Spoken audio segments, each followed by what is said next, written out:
Vamos a conversar con Augusto Costa, el secretario de Comercio. Augusto, buen día. Juan Pablo Vázquez, ¿cómo te va? ¿Qué tal? Buen día, Juan Pablo, ¿cómo estás? Muy bien.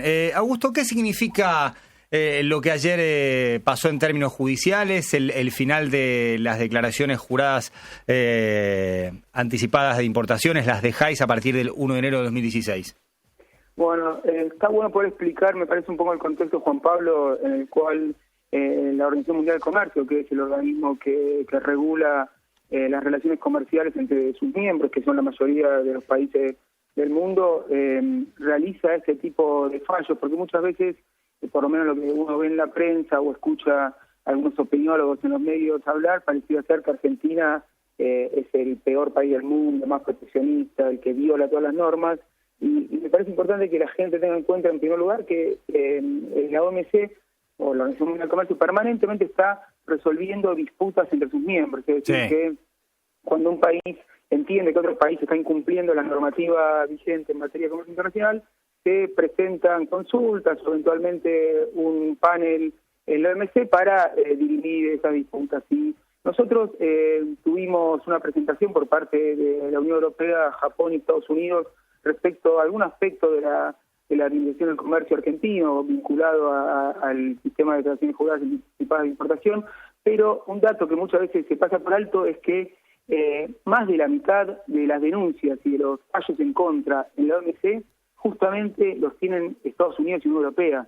Es decir, son los países más demandados del mundo. ¿Por qué? Porque no son los paladines del libre comercio como muchas veces se presentan, sino que son países que aplican permanentemente trabas al comercio. Todos los oyentes tendrán en cuenta que Argentina, por ejemplo, con Estados Unidos, tuvo 2 casos por restricción al acceso al mercado, como el de carnes y de limones, ¿no? Que nosotros no podemos vender carnes y limones. Ahora recientemente Estados Unidos manifestó su voluntad de abrir el mercado de la carne argentina después de 11 años y de 7 años de injusto cierre del mercado.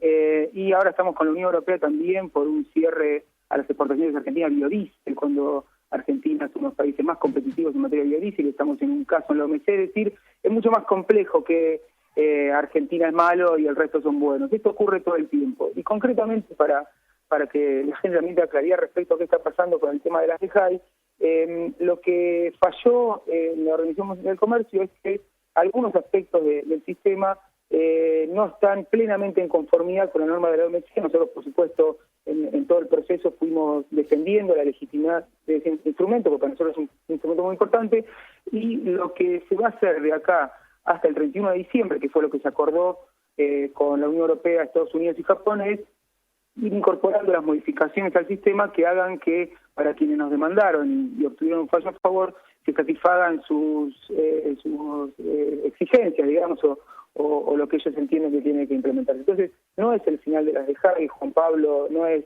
que cambie el sistema de un día para el otro, sino que se van incorporando modificaciones, porque el fallo en ningún momento establece la eliminación de este sistema, sino que dice que si hay aspectos del sistema que no están de acuerdo con la normativa OMC, se tienen que ir corrigiendo. Y eso es negociación con las contrapartes y es lo que acordamos de hacer de acá el 31 de diciembre. ¿Qué observaciones hace la Organización Mundial de Comercio? ¿Cuáles son los sectores y cuáles son las correcciones? Bueno, lo que, por ejemplo, aparece como un cuestionamiento que para nosotros es válido, que estamos trabajando para implementar modificaciones, es que, por ejemplo, cuando un importador presenta un pedido de autorización de importación, nosotros no tenemos en el sistema informático que regula esto un aviso que explique por qué se le observa, por qué no se le aprueba automáticamente ese pedido. Nosotros obviamente evaluamos muchísimas cuestiones, desde la formalidad de cómo está presentada la información o la consistencia de los datos, y aparece observado en el sistema. Ahora lo que nos cuestionaban es que no se explica por qué. Entonces vamos a implementar un sistema donde se le va a explicar perfectamente al importador cuáles son los motivos de la observación y cuáles son los caminos a seguir. Pero esto no es que no se haga en términos prácticos ahora, porque cuando se observa una DEJAI, el importador sabe perfectamente qué mecanismo utilizar para establecer un reclamo, para averiguar cómo seguir. Nosotros tenemos desde la Secretaría de Comercio una comunicación permanente con todos los sectores importadores y fuimos agilizando el sistema, pero acá hay formalidades que vamos a ir corrigiendo, o también lo que tiene que ver con los tiempos de respuesta, que cuando se presenta una observación vamos a tratar de agilizar al máximo posible la respuesta al importador respecto al motivo, respecto a cómo seguir. Vamos a establecer canales automáticos de contacto con la Secretaría de Comercio que también estamos trabajando. Es decir, son un montón de cuestiones que van a agilizar y mejorar el sistema, pero que no es ni un cambio abrupto de la regla de juego, ni particularmente echar por tierra lo que para nosotros es un instrumento válido, porque acá también, Juan Pablo, yo escuchaba la nota que hiciste hoy con algún representante. Con Miguel Ponce, sí. Sí, que bueno, me parece que hay mucho desconocimiento o mucha intención de generar incertidumbre a la gente respecto de qué se trata ese sistema, porque en realidad, para que quede bien claro, cuando alguien tiene planeado importar un bien, un insumo, una máquina, en realidad lo que hace el sistema de declaración jurada es que presente la información por anticipado, y además nosotros le solicitamos al importador que nos presente proyecciones respecto a empleo, a producción, a exportaciones, a inversiones, como para tener también una previsibilidad respecto a qué divisas va a necesitar el país, cuestiones de abastecimiento, si vamos a estar bien en términos de lo que necesita la economía para funcionar desde el punto de vista productivo, desde el punto de vista del consumo, y toda esa información que el Estado legítimamente puede pedir, que todos los países solicitan, y que una vez que hay consistencia entre la presentación y el pedido de importación, no hay ningún tipo de problema. De hecho, nosotros con cada uno de los principales importadores tenemos un esquema de absoluta previsibilidad. Entonces ahí no es que hay un sistema generalizado de restricción al comercio, porque además eso se choca con la propia realidad. Argentina, esto mucho tampoco se comenta, es desde 2013 en adelante está entre los 6 principales importadores en términos de dinamismo de las importadores del mundo. Así que las importaciones crecieron más de 5 veces y media, con lo cual eso no se condice con un país que restringe el comercio, que está cerrado, que es autárquico, sino que de lo que se trata es poder administrar inteligentemente el sistema de comercio exterior para que haya previsibilidad y se pueda cumplir con los objetivos de política económica. Ese es el sistema de JAI. Está demonizado, es cierto, pero muchas veces por la propia intencionalidad de quienes hablan en la radio, como recién escuchaba Miguel Ponce, que habla de una inserción inteligente en el comercio mundial y no sé a qué se refiere realmente. Augusto, buen día. José del Río te saluda. ¿Qué tal? Buen día, José, ¿cómo estás? Muy bien. Ponce también hablaba de otra cuestión. Decía que esto se había reglamentado, que hoy sí funcionaban las de JAI, pero que cuando ibas al Banco Central se acumulaba una deuda de 6.000 millones de dólares con proveedores del exterior. ¿No coincidís con ese número?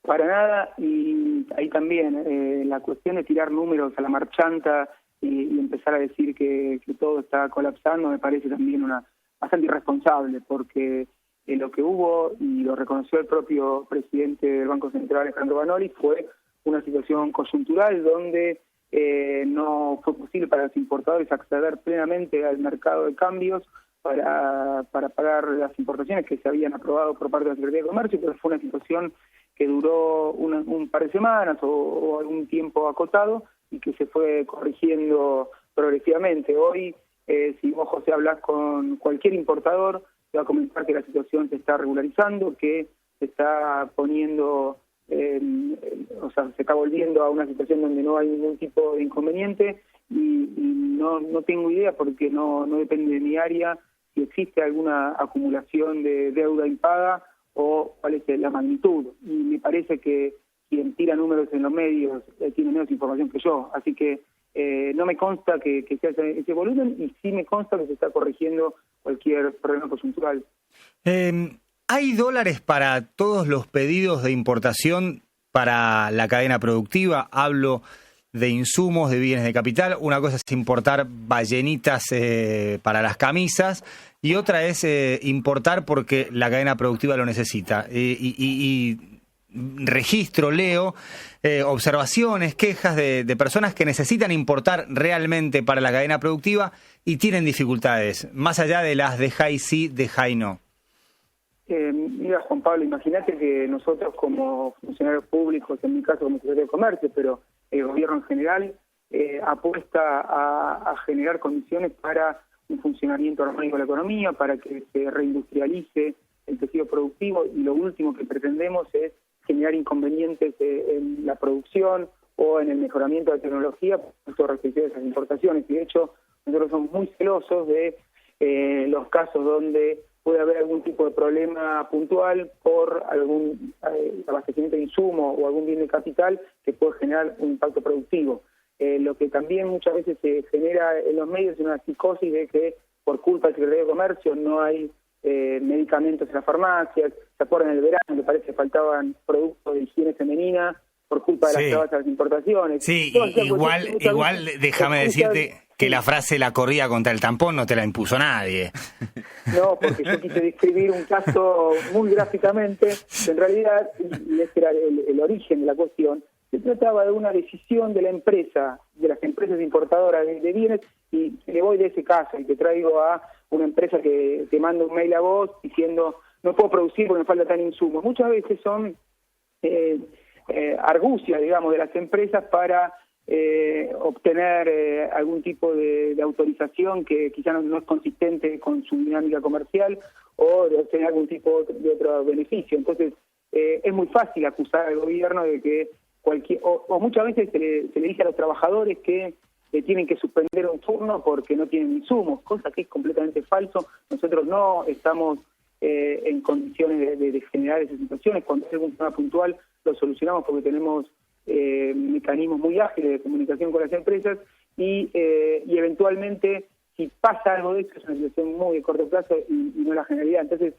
a mí muchas veces cuando me vienen con hay fábricas paradas porque faltan insumos, bueno, ¿qué fábrica, en qué situación se puede demostrar eso? Porque si no son acusaciones, me parece, al aire que tratan de legitimar al gobierno y particularmente, Juan Pablo, a la política de administración del comercio, que para nosotros es una herramienta central de nuestro esquema de política.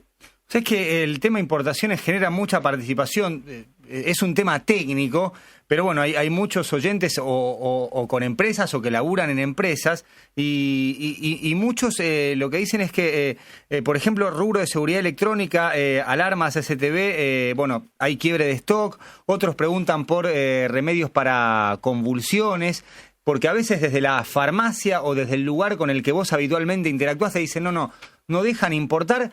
Y es una referencia ineludible, o sea, me lo está diciendo un tipo con el que yo tengo contacto todo el tiempo. Bueno, lo que muchas veces es lo que te decía recién, Juan Pablo, es muy fácil decir, no me dejan importar porque el gobierno y no hacerse cargo de los propios problemas de logística, de abastecimiento que puede tener una empresa. En algunos casos, vos mencionas algún rubro particular, no tengo obviamente en la cabeza la situación de ese rubro, podré analizarlo en detalle después, pero si hay algún problema de falta de stock o de abastecimiento, nosotros tenemos canales formales para que los importadores hagan los reclamos, analizamos la situación y si efectivamente es así, se soluciona. No hay ningún tipo de, como te decía, de objetivo de generar desabastecimiento en ningún tipo de sector que necesita de insumos, de bienes de capital o incluso de bienes finales, porque nosotros queremos que el mercado esté abastecido, pero también que se respete la consistencia de la variable macroeconómica, así que se pueda funcionar de una manera donde la propia dinámica económica cumpla con el objetivo de crecer, incluyendo y generando empleo y favoreciendo la industria local. Ese es el objetivo y por supuesto, para quien no está todos los días sentado en la Secretaría de Comercio, le parece quizás algo medio abstracto, pero realmente es un sistema muy sofisticado que tenemos en funcionamiento, que es perfectible, que por eso nuestra voluntad es acatar el fallo de la OMC, que lo que significa es poner este sistema de una manera más ágil, hacerlo funcionar mejor, porque nosotros estamos convencidos que es importante tener este tipo de administración del comercio. Augusto, la última es de color. ¿Te siguen haciendo referencia todavía a Guillermo Moreno ahí en la Secretaría cuando van los empresarios? Bueno, ahora hoy leí en algún diario que del sector de prepagas extrañan a Moreno. Siempre hay como una referencia respecto a mi antecesor por todo lo que significaba como personaje, con todo lo que tenía que ver con las políticas y la forma en la cual lleva adelante la Secretaría. Y nosotros, si bien siempre lo decimos, tenemos plena coincidencia respecto a los lineamientos generales de la política. Obviamente tenemos formas distintas, a algunos empresarios les caemos peor, a otros les caemos mejor, pero algunos son más nostálgicos, otros dicen menos más que vinieron ustedes, pero acá lo importante, y esto siempre lo resalto, para muchos sectores que realmente lo que cuestionan es un Estado presente, un Estado que pone la política pública al servicio de la mayoría de los argentinos y que parece interviene, regula, orienta, en este caso a través del Ministerio de Comercio, los flujos de divisas, los flujos de importaciones. No importa si el Secretario de Comercio tiene bigotes, es rubio, grita, insulta o tiene buenos modos, siempre va a ser un personaje que no les va a caer bien. Entonces, nosotros hacemos nuestra tarea y acá, bueno, todos los días trabajamos en esa dirección. La última pregunta tiene que ver con la naturaleza de las DEJAI. ¿Puede promover la coima? ¿Sí? ¿Cómo se puede arreglar para aprobar una DEJAI? Mira, en general cuando el Estado, y yo te digo porque tuve la suerte de poder estudiar afuera, hacer un curso de posgrado en el exterior y en una universidad, digamos, importante, y vi cómo le enseñaban a mis compañeros el funcionamiento, por ejemplo, de las economías latinoamericanas durante la etapa de sustitución de importaciones, ¿no? En los 40, 50 y 60, y era el estereotipo de si hay regulaciones, si hay cupos para importación, que eran instrumentos habituales de la época, bueno, seguro que hay corrupción, seguro que hay búsqueda de rentas, prebendas. Es decir, cuando el Estado interviene siempre se trata de decir que abre puertas a la corrupción y a la discrecionalidad de los funcionarios. Eso me parece que es algo generalizado. Ahora, y esto también siempre yo lo marco, y cuando encontramos situaciones de que nos llega a los oídos, por ejemplo, que me dice un despachante de aduana que para aprobar la DEJAI le tiene que pagar coima a la Secretaría de Comercio porque si no, no la aprueban. Imagínate que a mí me llega al oído eso y pregunto, bueno, ¿quién es el despachante de aduana? ¿Cómo? Y nunca hay un caso concreto. Ahora, que alguien pueda hacerse el vivo y puede decir, no, mirá, yo te logro que salga esa autorización, pero me tenés que pagar porque te voy a pagar una coima. Eso, imagínate, es corrupción entre privados, que nos excede completamente a nosotros y que no tiene nada que ver ni con instrumentos ni con la lógica del funcionamiento del sistema. Obviamente, si llega a haber una denuncia puntual y algo para investigar, nuestra intención es hacerlo, pero nunca nos aparecen esos casos puntuales. Entonces, lo que te quería decir, Juan Pablo, es que el cuestionamiento por qué instrumento de intervención del Estado que está asociado a la corrupción es algo generalizado y que se ve muchas veces como cuestionamiento a la lógica de intervención de sectores que permanentemente están pregonando otro tipo de política económica asociada al liberalismo o a la ortodoxia tradicional. Te digo, si vas al Twitter del programa, podés tener ahí unos cuantos informantes tipo que te dicen, te ofrecen el 10 o el 20% blue, te la dan la vuelta, 7%, 17%. ¿En Twitter hay con nombre y apellido, Juan Pablo? No van a decir acá, pero puede ser un punto de partida para que vos después averigües. Es que eso es también parte, me parece, el run general, que me encantaría que alguien me pueda pasar información para que nosotros hagamos las denuncias, o que haga las denuncias, el tipo que está siendo tentado para pagar una coima, para una autorización que no depende de eso, porque el sistema está perfectamente estructurado para que no haya ningún tipo de desvío en ese sentido. Augusto, ¿y hay un criterio, hay un protocolo por el cual se aprueba o se desaprueba una DEJAI? ¿O es algo que a partir del fallo de la OMC, Comercio tiene que redactar? No, lo que hay son requisitos de presentación formal de información, esto que te decía, todos los importadores tienen que presentar su plan de importación, de producción, de exportación, para que nosotros podamos evaluar con previsibilidad las necesidades de importación y que a medida que se van presentando la DEJAI, si son consistentes con este programa, se van autorizando. Y después hay cuestiones que son más de formalismo, ¿no? Que si viene la presentación de la DEJAI, pero está mal el origen de la DEJAI o el monto o alguna cuestión de información faltante, ahí se observa. Entonces, hay mucho de formalismo y mucho de que no presentan la información que se solicita. Y no depende del contexto de no tengo los dólares, por eso no te la apruebo, y quizás 3 semanas antes o después, con un contexto diferente, ante la misma presentación, ¿es diferente el resultado? No, porque las DEJAI no están asociadas estrictamente al manejo de los dólares o de la balanza de pagos. Es, como te decía, un instrumento para tener previsibilidad en materia de productiva y en materia de abastecimiento de mercados y para analizar antes de que llegue la mercadería si hay algún tipo de riesgo aduanero también o de algún tipo de peligro, digamos, en términos de incumplimiento de alguna normativa. Es eso. Y no está asociada al día a día de las reservas ni del movimiento de divisas. Augusto, te agradezco mucho la comunicación. Que tengas buen día. Muchas gracias y muy buenas tardes.